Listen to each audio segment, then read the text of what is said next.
ایک شخص گھر آیا تو اس کی بیوی نے کہا، ہمارے غسل خانے کے پاس جو درخت ہے اسے کٹوا دو۔ میری غیرت گوارا نہیں کرتی کہ جب غسل کر رہی ہوں تو پرندوں کی نظر مجھ پر پڑے۔ وہ بیوی کی اس بات سے بہت متاثر ہوا اور درخت کٹوا دیا۔ وقت گزرتا رہا۔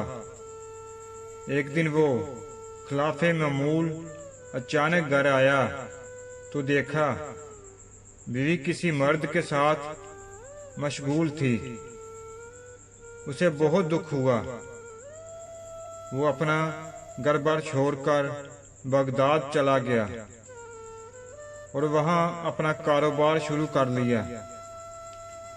اللہ نے کاروبار میں خوب برکت دی اور اپنے روز و افزا کاروبار کی بدولت وہ بغداد کے سرکردہ شہریوں میں شمار ہونے لگا، یہاں تک کہ بغداد کے کوتوال تک رسائی بھی حاصل کر لی۔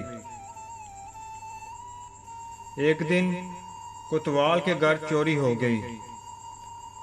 پولیس نے مجرم کا سراغ لگانے اور پکڑنے کی بہت کوشش کی لیکن ناکام رہی۔ اس نے دیکھا کہ ایک شیخ کا کوتوال کے گھر آنا جانا ہے اور کوتوال ان کی بے حد تعظیم کرتا ہے، لیکن ایک بات اس کی سمجھ میں نہیں آتی تھی کہ شیخ آدھے پاؤں پر چلتے ہیں، پورا پاؤں زمین پر کیوں نہیں رکھتے۔ اس نے کسی سے وجہ پوچھی تو اسے بتایا گیا یہ پورا پاؤں زمین پر اس لیے نہیں رکھتے کہ کہیں کیڑے مکوڑے نہ کچلے جائیں۔ وہ شخص فوراً کوتوال کے پاس گیا اور اسے کہا، جان کی امان ہو تو عرض ہے، آپ کی چوری اسی شیخ نے کی ہے۔ جب تحقیق کی گئی تو مال مسروقہ اسی شیخ سے برآمد ہوا۔ کوتوال نے حیرانی سے کہا، ہم نے تو کبھی سوچا بھی نہیں تھا کہ یہ شیخ بھی ایسا کر سکتے ہیں، تمہیں کیسے معلوم ہوا؟ اس نے کہا، میرے گھر میں ایک درخت تھا جس نے مجھے نصیحت کی تھی، جو لوگ ضرورت سے زیادہ نیک نظر آنے کی کوشش کرتے ہیں وہ عموماً نیک نہیں ہوتے۔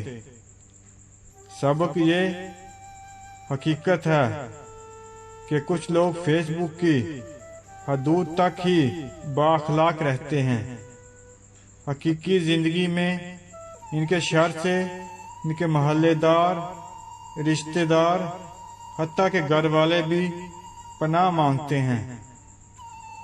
ایسے اخلاق کو نیک نامی کا کیا فائدہ جسے صرف وہی لوگ فائدہ اٹھائیں جن کا آپ کی پریکٹیکل لائف سے کوئی واسطہ ہی نہیں۔